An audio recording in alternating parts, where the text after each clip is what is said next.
Imagine a friendly neighbor, always ready to lend a hand, who entertained children as a clown. But what if that same person was hiding a gruesome secret? What horrors lay beneath the smiling mask of John Wayne Gacy? We are diving into the twisted world of John Wayne Gacy. John Wayne Gacy was born in Chicago, Illinois, on March 17, 1942. Gacy faced health challenges that hindered his participation in sports due to a cardiac issue, rendering him overweight and non-athletic.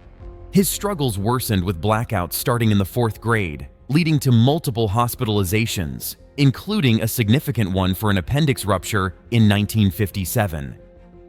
Gacy's estimation placed his cumulative time in the hospital at over a year between ages 14 and 18. In 1960, at the age of 18, Gacy delved into politics, supporting a local Democratic Party candidate as an assistant precinct captain. Despite this foray into a new arena, his father remained critical, dismissing him as a patsy. Before his stint at Palm Mortuary, Gacy worked for the Las Vegas ambulance service. He slept on a cot behind the embalming room, and in a chilling revelation, Gacy later confessed to a solitary, disturbing act, climbing into the coffin of a teenage boy, embracing and caressing the lifeless form before being overcome by horror. This haunting encounter prompted Gacy to leave Las Vegas and return home. Shortly after, Gacy, having left high school, enrolled at Northwestern Business College.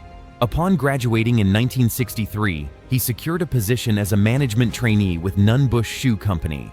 Advancing swiftly, he became a salesman for the corporation in 1964, later attaining the role of department manager.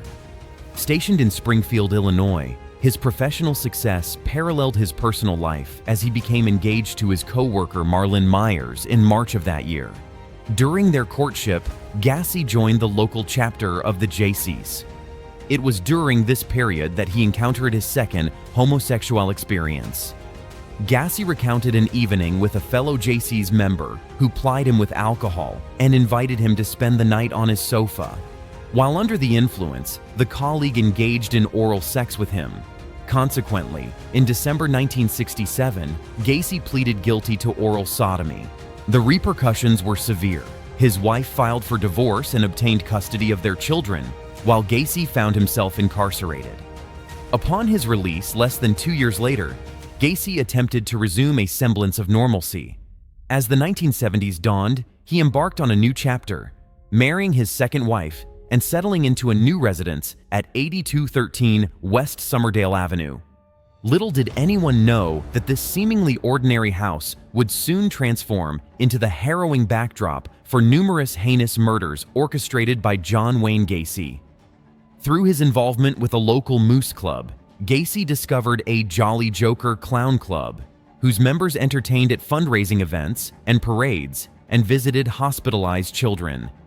Intrigued, Gacy joined the club in late 1975, crafting his personas, Pogo the Clown and Patches the Clown, complete with unique makeup and costumes. Ironically, Gacy's altruistic endeavors as a clown during the same period as his murderous spree earned him the grim moniker of the Killer Clown.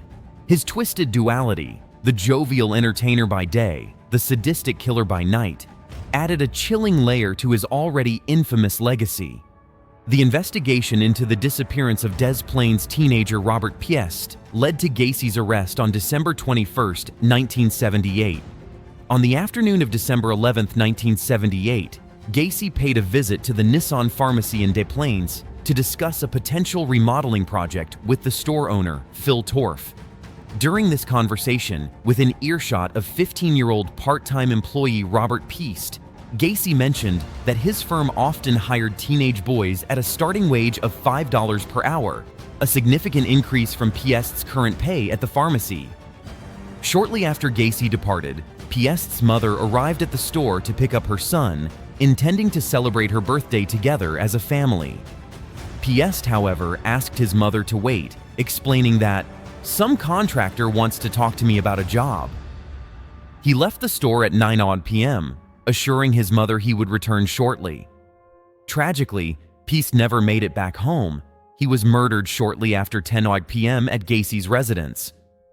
Gacy's reign of terror claimed the lives of at least 33 young men and boys, with 26 of them buried in the crawl space beneath his house.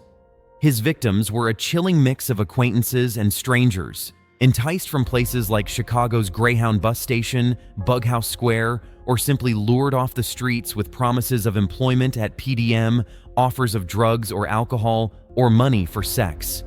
Some fell prey to his deceptive guise as a law enforcement officer, as he often brandished a sheriff's badge and equipped his black Oldsmobile with spotlights.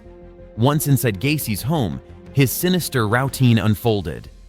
He would play his victims with alcohol, drugs, or feigned camaraderie, sometimes initiating a magic trick involving handcuffs as part of his clowning act. This ruse often involved Gacy showcasing his ability to escape from the restraints, then offering to demonstrate the trick to his unsuspecting victim. Once subdued, Gacy subjected them to unspeakable horrors: rape, torture, and degradation. His methods included burning cigars, forcing them to imitate animals while he rode them like a horse, and violating them with various objects. Gacy's sadistic streak extended to taunting his captives and subjecting them to near drowning in the bathtub before reviving them repeatedly. Ultimately, he would execute his victims using a rope tourniquet, tightening it gradually with a hammer handle until they asphyxiated. This method, known as the rope trick, is often accompanied by his chilling declaration, "This is the last trick."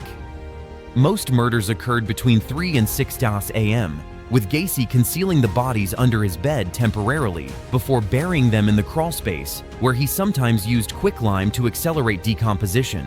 Some victims were embalmed in his garage before their burial. With his conviction for 33 murders, Gacy held the record for the highest number of homicides committed by a single individual in United States legal history. On March 13, 1980, he received a death sentence.